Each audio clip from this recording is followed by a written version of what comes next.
Protection wall તૂટી જતા ભરતીના દિવસે ગામમાં પાણી ઘૂસી જાય છે, જાણે ગામ દરિયામાં ફેરવાઈ ગયું હોય તેવી સ્થિતિ સર્જાય છે। આ અંગે ગામ લોકોએ અનેક રજૂઆત કરી છે, પણ પરિસ્થિતિમાં કોઈ ઉકેલ આવ્યો નથી। દિવાલ બનાવવાની કામગીરી 2 વર્ષ પહેલા શરૂ થઈ હતી, પરંતુ 21 મીટર સુધી દિવાલ બન્યા બાદ કામગીરી ઠપ થઈ ગઈ હતી અને હજી સુધી કામગીરી ફરી ઠપની ઠપ જ જોવા મળી રહી છે। ચોમાસામાં તો ગામ લોકોની સ્થિતિ વધારે કફોડી બને છે, ત્યારે ગામ લોકોની માંગ છે કે વહેલી તકે દિવાલ બનાવવામાં આવે।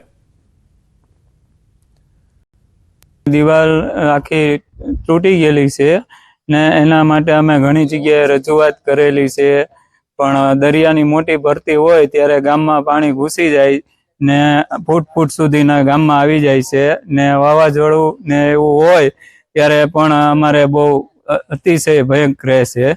એકમ બીજ ત્રીજ જ્યારે આવે ત્યારે ઈ જગ્યાએ તો પાણી ઘૂસી જાય છે, પણ ઈ આટલો મોટો જુવાળ હોય 29, 30, 40 ની ટાઈટ નો, તારે તો તમે જોવો ને તો અદ્ધરલી જોવો ને તો એવું લાગે કે અબધું ગામ દરિયાની અંદર ગરકાવ થઈ ગયું છે। અવારનવાર રજૂઆત કરવા છતાં 7-8 વર્ષથી આ એક 21 મીટરનો કટકો બન્યો છે, એનું કામ 2 વર્ષથી ઠપ થઈ ગયું છે।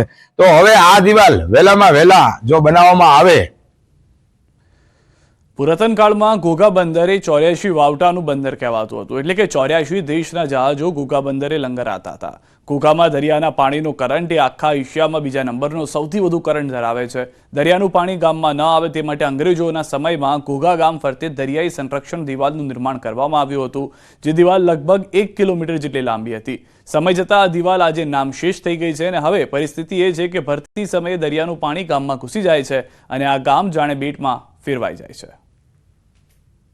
દિવાલને તો ઘણા વર્ષો થઈ ગયા, જૂનવાણી સમયની દિવાલ હતી। આ દિવાલ તૂટ્યાને લગભગ 40 વર્ષ ઉપર થયા છે। જે રીતે 26 મીટરનો પોર્શન નક્કી થયો હતો એ મીટર મંજૂર છે, એ પ્રમાણે દિવાલ થઈ છે।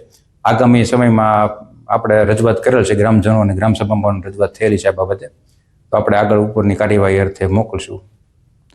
લોકો છેલ્લા 20 વર્ષથી દિવાલની માંગ કરી રહ્યા છે, પરંતુ આજ દિન સુધી તેનો ઉકેલ આવ્યો નથી। આ દરિયાઈ દિવાલ સરકારના 3 વિભાગો વચ્ચે અટવાયેલી છે।